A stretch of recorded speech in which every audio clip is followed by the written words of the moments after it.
Okay, guys, it's fact time. Frequently asked questions. So, one question that I get commonly asked is, what advice would I give to my younger self? Now, instead of giving advice to my younger self, what I'm going to do is give advice to the different generations. So, we'll start with the 20s and go to the 30s, 40s, and 50s, and then 60s and 70s, okay? So, let's start with people in their 20s, okay? For the people in their 20s, here's the advice I have to give all of you. Number one, stop worrying what other people think. I find people in their 20s are so concerned about what other people think that they start to forget the most important opinion is their own opinion of themselves more than anyone else's. Number one. Number two, 20s is the time to learn, not necessarily the time to earn. Okay? That means that although it's good to make money if you're making money, but don't make that your highest priority. When you're in your 20s, the highest priority should be learning. Kailangan kasi na nag-aaral ka pa in this stage. Ano? When I say nag-aaral, hindi ibig sabihin you're in school. Ibig sabihin na nag-aaral is nag-aaral ka in life. Kasi you get your first job or you start your first business, and that's the time that you're gonna be learning things. You're gonna make a lot of mistakes. Don't worry about it. Don't worry too much. But sa mistakes mo, dun mo matututunan ang mga life lessons mo. So, this is a time for learning. So, in other words, kung may opportunity ka to learn versus to earn, I'll always take the learning versus the earning. And I made that mistake when I was in my 20s. I remember, in my 20s kasi I got into real estate development. And I was earning very good money. Ang problema lang nun is sobrang dami yung kinikita ko that I forgot that I still had a lot of learning to do. And yung business partner ko nung time na yun, in-offer sa akin to apprentice me. And said to me that he'll take me under his wing and teach me everything he knows. Pero he's not gonna be able to pay me a lot of money. I said no to that. I should have said yes. And that was my big mistake. And that's why I'm telling you guys that learning is more important than earning. Okay? Next, for the 30s naman, this is the time to earn. And this is the time for achievement. This is where you take everything you've learned in your 20s and start applying it na. Take all the lessons and all the mistakes from your 20s and then start applying it. 30s is the chance to be able to start achieving big, great things. Ito yung opportunity mo because this is where you're pretty much at your prime.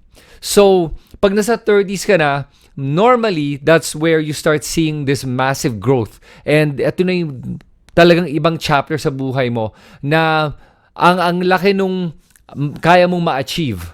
Ngayon, some of you probably nahihirapan sa achievement. Don't worry about it. Just kind of go with the flow, but push yourself. Push yourself to be better, to do more. Some will happen in the first half of their 30s. Yung iba naman in the latter half of their 30s. Don't worry about it too much, okay? Just push and give yourself the best shot you can. And if it happens to you in your 30s, good for you. And normally, it should happen in their 30s. Okay? Also for 30s, that's a good time to get married as well and start a family if you want. And that could be where you can focus on. For men especially, that's the best time to get married, is 30s or even mid to late 30s eh. Kasi by then, medyo may na-achieve ka na, may naipon ka na, at mas kaya mo na magsustento ng isang pamilya. Ang hirap pag 20s eh. Saka pag 30s na ang lalaki, mas medyo stable na yung isip nila at yung kanilang damdamin. Hindi na sila sobrang, parang flimsy or flaky with relationships. 40s naman. Let's talk about 40s. For 40s, ang advice na mabibigay ko is that's the time where you start accumulation of wealth. Ito na yung the money you've built in your 30s, 40s mo naman is you start building more of it and you start really ramping up yung mga achievements mo and getting things done and making things happen in your life. Now, whether that be in work or in business or whether in relationships, whatever it may be, yun yung chance mo to really make something big and make a massive difference. Ito din yung phase na you're gonna start to coast a little bit. Kasi medyo maganda naman yung buhay. You start traveling, you start enjoying a little bit of life. And okay yung stage yan. It's also the pivotal stage. The pivotal stage in terms of sa health mo. Kasi napansin ko, pag when you're in your 40s, that's when you start thinking about your health. You either give in to your health or you get better. Giving in means yung parang tinatamad ka na, parang feeling mo wala kang energy, and then parang give in ka na lang doon, tapos yun na yung pabagsak ng health mo.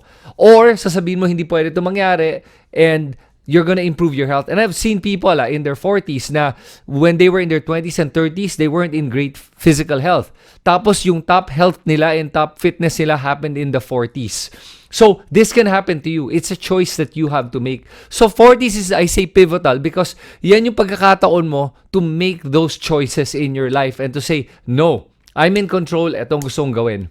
So don't give in to the parang lethargy and thinking na, tinatamad ako and ayoko na and I'm getting old, yung feeling na yan. Instead of getting old, get better. Yun ang advice ko sa mga 40s. Sa 50s naman, ito na yung stage na honestly for me, I would recommend enjoy life a bit. Kasi by then, siguro pag may family ka na, medyo may edad na rin yung mga kids mo, then you can enjoy life a bit, travel, see the world, pwede yan, and you can afford it na. So, yan ang isang advice mabibigay ko sa 50s. Also, mabibigay ko rin sa 50s, is, try to start giving back then. It's a great chance to be able to give back naman. Kasi you've already made it to a certain level. Pero, one thing that I want to say, in terms of fitness pala, I'll go to fitness naman, is, don't let yourself go. Kasi I hear that a lot from people in their 50s na matanda na ako yung feeling na yan. 50s is not old, okay? It's this impression that people have na matanda ang 50s. It's not. It's very young. Pero you can feel old and you can start looking old and you can start being old. And yan nalalabas lahat ng mga sakit mo if you feel that. Pero if in your 40s, inalagaan mo sarili mo yung pivotal stage na sinasabi ko, when you get to 50s, you should be fine and actually maintaining that physical health or even getting better pa. Okay? So that's an important aspect of the 50s. Although it's a coasting time and it's a time to settle and just chill a little bit in life and enjoy life, don't let yourself go. Yan ang important with 50s. Okay, for 60s and 70s naman, etong palagi ko narinig sa mga 60s and 70s, they're retired. Most of them are retired, doing nothing. Itong nakakatakot sa retirement. And that's why ako naman, I don't recommend retiring from life. You can retire from your work or from your business, but don't retire from life. Ibig sabihin nun, when you're in your 60s or 70s, do something. Be motivated pa rin to do something. And when I say do something, it doesn't have to be a business or a job. It could be a charity. It could be a project, a personal project of yours, or maybe a passion project that you've never done before that you've always wanted to do. Do something for yourself. And the reason you do that is a couple of things. Number one, kasi I find that pag nararamdaman mo na wala ka ng purpose, honestly, anything that loses purpose dies. And that goes with anything. If you don't have, like for example, if wala ng purpose, parang feeling mo wala ka ng ginagawa, talagang suddenly you don't feel relevant and you lose your will to live. Diyan nag-umpisa yung deterioration. Next naman is the reason you should keep doing something is pag may ginagawa kang ibang bagay, ginagamit mo pa rin yung utak mo. Napansin ko, people that are working, kasi you don't have to retire from work naman if you're 60s or 70s. You can still work. And I find the people that are still working, whether it's in their job, business, or passion project, they tend to keep their mental faculties. Kasi pag ginagamit mo pa yung utak mo, sharp pa yan. Kasi again, anything that loses its purpose or is not being used, ay humihina talaga. Nagkakaroon ng atrophy. Best example of atrophy is sa muscles. Pag hindi mo ginagamit yung legs mo, for example, or yung arms mo, nawawala yung muscle mass niya. Pumapayat siya. And that will happen with your brain as well. Nagkakaroon ng brain atrophy. Pag hindi mo siya ginagamit, nawawala yung mga neural connections niya at dahan-dahan humihina yung pag-iisip mo. So, don't allow yourself to degenerate like that. Kailangan pa rin is doing something, whether you like doing puzzles or maybe doing an activity. Doesn't matter. Basta do something lang. Keep thinking. And, enjoy life, but do something that's meaningful. That's so important. Yung purpose kasi, it makes you feel good. And that's what humans are all about, I think, is having purpose So pag nawawala yun, parang hirap mabuhay at parang nakakawalang gana mabuhay pag wala ka ng purpose, diba? So gawin mo sarili mo ng purpose, isipin mo yung passion mo and do that and do something you enjoy. So not just for your mental faculties and facilities, also for your physical health. It's important na wag ka lang basta nakaupo sa bahay at walang ginagawa. At wag kang mag-give in sa idea na matanda na ako, ito na 60s, 70s, na mo na sabihin na matanda na ako, hindi ko na kaya yung mga yan. Kaya mo yan. Gustuhin mo lang. Ang problema is karamihan ng mga tao na nasa 60s and 70s, they allow themselves to give in to their age and allow the age to dictate their physical health. They think they're on maintenance meds, wala na akong magagawa, and they start to become victims of their age. Stop becoming a victim of your age and start taking control of your age and your life. Because at 60s and 70s, that's still young. I'll give you a good example, I used to own a boxing gym, And in the boxing gym, may pumasok na isang guy doon, And he was old, by the way, very old. And when I saw him boxing, I was like, wow, he boxes like he was in his prime. And the guy, I found out, was 74 years old. And he moves better than most 50-year-olds. Kaya, even when you're in your 70s, you can still feel good and be fit if you just want it and want it enough.